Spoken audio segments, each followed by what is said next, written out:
میرے اندازے سے 6 مہینے سے زیادہ لگے ان کے پاسپورٹ بننے میں. ابھی ان کا پاسپورٹ 1 مہینہ 1.5 مہینہ پہلے آیا ہے. اب اندازہ ہوا کہ یہ رکاوٹیں اس لیے تھی کیونکہ انہیں شہنشاہ بغداد اپنے دروازے کرم پہ بلانا چاہتے تھے. سبحان اللہ. پہلے جاتے تو عمرہ کر کے آتے اور اب جا رہے ہیں تو اس کائنات میں دنیا کی جو سب سے مقدس سرزمین ہے وہاں بھی حاضری مل جائے گی. بغداد مقدس کے بزرگوں کا فیض بھی مل جائے گا. غوث اعظم کی چوکھٹ پر جبین عقیدت خم کرنے کا موقع بھی مل جائے گا. تو الحمدللہ بگھاڑو مدرسے کے کسی بھی استاذ کے حصے میں یہ سعادت نہ آ سکی مگر اللہ پاک نے حافظ توحید صاحب کو اس سعادت کی توفیق بخشی. وہ بغداد شریف بھی جا رہے ہیں, مکے شریف بھی جا رہے ہیں, انشاءاللہ مدینے بھی پہنچیں گے. 15,000 پانے والا آدمی 2.25 لاکھ روپے خرچ کر کے اگر اتنا مبارک سفر کرے تو بات زبان پہ وہی آتی ہے کہ جب کرم ہوتا ہے حالات بدل جاتے ہیں. کہیے سبحان اللہ. ہم سبھی راحت و تسکین میں ڈھل جاتے ہیں جب کرم ہوتا ہے حالات بدل جاتے ہیں. سبحان اللہ. اس لیے میرے بھائیو ایک بزرگ نے فرمایا بیعدار واشتری الاذکار با یبیو. اس سے فعل امر ہے بیچ دو. سمجھ رہے ہیں؟ عربی کا شبد ہے با, اس نے بیچا, یبیو وہ بیچے گا, اور اس سے فعل امر ہے بیچ دو. سمجھ رہے ہیں؟ تو بزرگ نے کہا بیعدار گھر بیچ دو, واشتری الاذکار. اور امام محی الدین نووی نے جو کتاب لکھی ہے الاذکار, وہ اذکار خرید لو. اگر گھر بیچنا پڑے تو گھر بیچ دو مگر وہ کتاب خرید لو الاذکار. اتنی قیمتی کتاب ہے وہ. اگر الاذکار کتاب خریدنے کے لیے گھر بیچا جا سکتا ہے تو بغداد جانے کے لیے 1 کٹھا زمین کیوں نہیں بیچی جا سکتی؟ حرم محترم کا فیض حاصل کرنے کے لیے آدھا کٹھا زمین کیوں نہیں بیچی جا سکتی ہے؟ اس لیے میرے بھائیوں اگر آپ کے پاس پیسے ہوں تو پیسہ خرچ کر کے جائیے. پیسے نہ ہوں تھوڑی موڑی زمین کہیں کی کھسکا دیجئے مگر جائیے. آدمی سن کر مسلمان ہے مگر جب وہاں اللہ کے گھر کی عظمت کا احساس ہوتا ہے تو آدمی سن کر نہیں بلکہ دیکھ کر مسلمان ہوتا ہے. سبحان اللہ. بیعدار واشتری الاذکار, گھر بیچ دو مگر الاذکار وہ کتاب ضرور خرید لو. سبحان اللہ.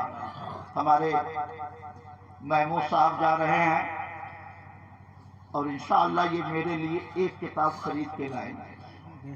الاذکار خریدیں گے نا انشاءاللہ. نجف جہاں حضرت علی مرتضیٰ کا مزار انور ہے, جہاں دنیا کا سب سے بڑا قبرستان ہے, وادی سلام اس کو کہا جاتا ہے. 10 لاکھ قبریں ہیں جس میں 70 انبیاء کرام کی قبریں ہیں. روڈ کے اس پار وہ قبرستان ہے اور روڈ کے دوسرے پار حضرت علی کا مزار ہے. وہاں پہ بہت شاندار کتابیں ملتی ہیں. ٹھیلا پہ بیچتے ہیں جیسے ہم لوگ انگور اور کیلا بیچتے ہیں, جیسے ہمارے ہاں امرود اور تربوز بیچا جاتا ہے, ویسے ہی شاندار علمی کتابیں ٹھیلے پہ رکھ کے لوگ بیچتے رہتے ہیں. 80,000 دینار کی کتاب میں نے خریدی مگر چند کتابیں ایسی تھی جو میں نہ خرید سکا. انشاءاللہ ہمارے محمود صاحب ایک کتاب میرے لیے خرید کر ضرور لائیں گے اور میں ان کو نذرانہ دوں گا انشاءاللہ. درود شریف پڑھے. اللہم صلی علی سیدنا و مولانا محمد معدن الجود والکرم.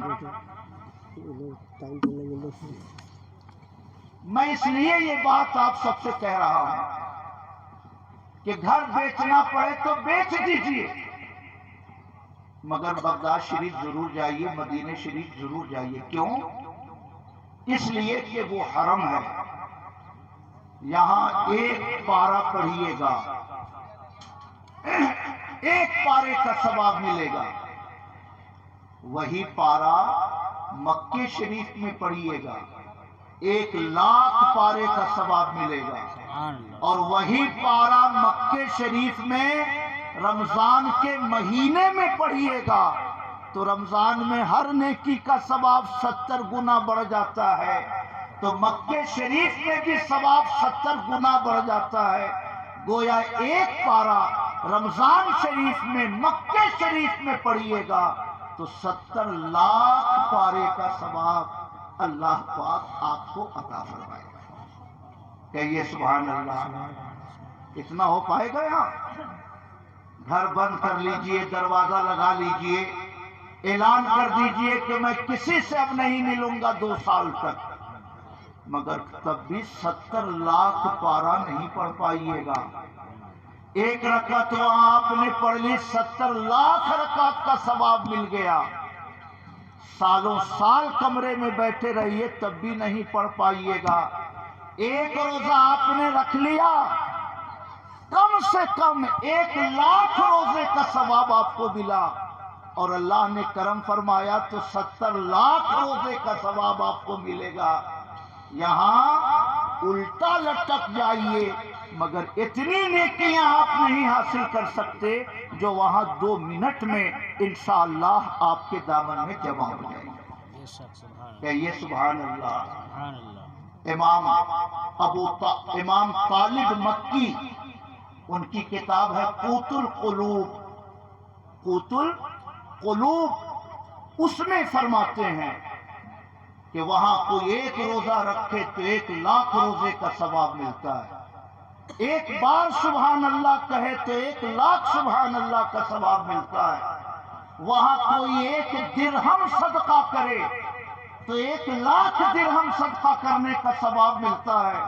اور اگر وہی صدقہ رمضان میں کیجئے تو 70 لاکھ درہم صدقہ کرنے کا ثواب انشاءاللہ آپ کو ملے گا. سمجھ رہے؟ تو محمود صاحب سے میں نے رات میں کہا ہے کہ کچھ پیسہ زیادہ لے کے جائیے گا کیونکہ بغداد شریف میں غربت بہت ہے. ان ظالم امریکیوں نے عراق کے تیل پر قبضہ کرنے کے لیے صدام حسین کی حکومت پلٹ دی. وہاں اتنی بمباری کی کہ آج کسی بھی مزار پر جائیں، بھیک مانگنے والے چھوٹے چھوٹے بچے، بابا ہدیہ، بابا ہدیہ. ہم لوگ تو غوث اعظم کے روضے کی طرف جاتے تھے تو آرمی کے لوگ، فوج کے لوگ جو گیٹ پر تلاشی کے لیے مقرر ہیں وہ بھی کہتے تھے بابا ہدیہ، بابا کچھ ہدیہ دے دو، بابا کچھ ہدیہ دے دو. آرمی کا نوجوان اور ہدیہ مانگے آپ سے، یہ غربت کی وجہ سے ہے. تو میں نے کہا ہے محمود صاحب سے کہ کچھ پیسہ اپنی ضرورت سے زیادہ لے کر جائیے گا. غوث اعظم کے شہر میں بھی صدقہ کیجیے گا کیونکہ وہ ہمارے محبوب کا شہر ہے. مکے میں بھی صدقہ کیجیے گا کیونکہ 1 روپے صدقہ کرنے پر 70 لاکھ روپے صدقہ کرنے کا ثواب آپ کو ملے گا. اور شہر مدینہ کے غریبوں میں بھی بانٹیے گا کیونکہ وہ ہمارے آقا کائنات کا شہر ہے. اگر مدینہ ہمیں نبی کا فیض تقسیم کر رہا ہے تو ہم وہاں کے تنگ دست مسلمانوں کی تھوڑی مدد تو کر سکتے ہیں. کہیے سبحان اللہ. اس لیے میرے بھائیوں، تین شہادتیں انہیں مل رہی. بغداد شریف، سبحان اللہ، واہ کیا مرتبہ اے غوث ہے بالا تیرا، اونچے اونچوں کے سروں سے قدم آلہ تیرا، سارے اقطاب جہاں کرتے ہیں کعبے کا طواف، کعبہ کرتا ہے طواف درے والا تیرا، وہاں بھی جا رہے ہیں، شہر مکہ بھی جا رہے ہیں، سبحان اللہ، اور نبی مکرم کے شہر کی حاضری بھی مل رہی ہے، کعبہ خدا کا گھر ہے، ریاض خلیل بھی، لیکن خدا گواہ مدینہ کچھ اور ہے۔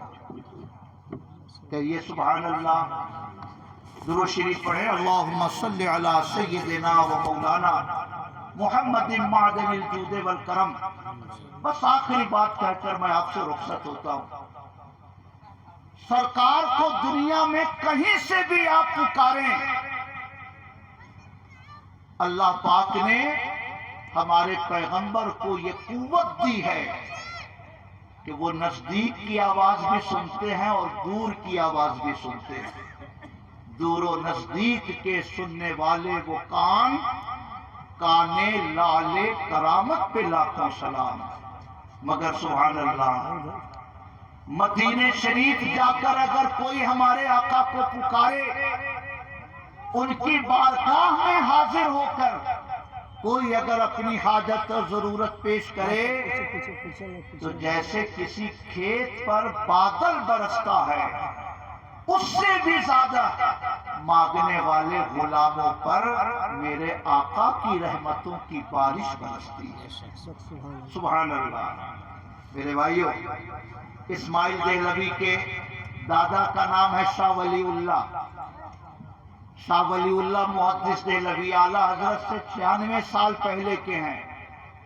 وہ فرماتے ہیں کہ ایک بار میں مسجد نبوی شریف میں حاضر تھا، میرے اوپر بھوک غالب تھی، کھانے کا کوئی سامان میرے پاس نہیں تھا، میں حضور کے روضہ انور کے قریب گیا اور میں نے کہا انا ضیفک یا رسول اللہ، انا ضیفک یا رسول اللہ، یا رسول اللہ میں آپ کا مہمان ہوں، یا رسول اللہ میں آپ کا مہمان ہوں۔ اشارہ تھا کہ حضور میری بھوک کے مٹانے کا کچھ انتظام فرمائیں۔ شاہ ولی اللہ فرماتے ہیں کہ میں بھوک کے مارے ریاض الجنہ میں ایک ستون سے ٹیک لگا کے سو گیا، خواب میں میرے آقا آئے، آقا نے ایک روٹی عطا فرمائی، تھوڑا سا خوشبودار چاول عطا فرمایا، میں نے روٹی کھائی، زردہ کھایا، میری پوری بھوک مٹ گئی۔ جب میں بیدار ہوا تو آدھی روٹی میرے ہاتھ میں بچی ہوئی تھی اور چاول کی خوشبو میرے ہاتھ سے آ رہی تھی۔ جب میں نے اپنے عزیزوں سے کہا کہ آقا نے مجھے زردہ عطا فرمایا تھا جس کی خوشبو میرے ہاتھ سے آ رہی ہے، تو میرے ملنے جلنے والے احباب نے میرا ہاتھ دھو دھو کر تبرک کے طور پہ وہ پانی پی لیا، کیونکہ یہ آقا کے دیے ہوئے ہدیے کی یہ خوشبو ہے، یہ اس کی برکت ہے۔ کہیے سبحان اللہ۔ میرے بھائیو، میں آپ سے عرض کرنا چاہتا ہوں، حضور کا کرم پوری دنیا پہ برستا ہے، مگر گنبد خضرا کے مکی کے قدموں میں حاضر ہو کر اگر سوال کرو تو کھیت پر جیسے ساون میں بادل برستا ہے، اس سے بھی زیادہ تیز میرے آقا کا دریائے کرم اپنے غلاموں کے اوپر برسا کرتا ہے۔ سبحان اللہ۔ ایک بزرگ فرماتے ہیں کہ میرے اوپر 1000 دینار کا قرض تھا، میں نے جو وقت لے رکھا تھا وہ وقت گزر گیا، مگر میرے پاس انتظام ہی نہیں تھا کہ میں قرض ادا کروں۔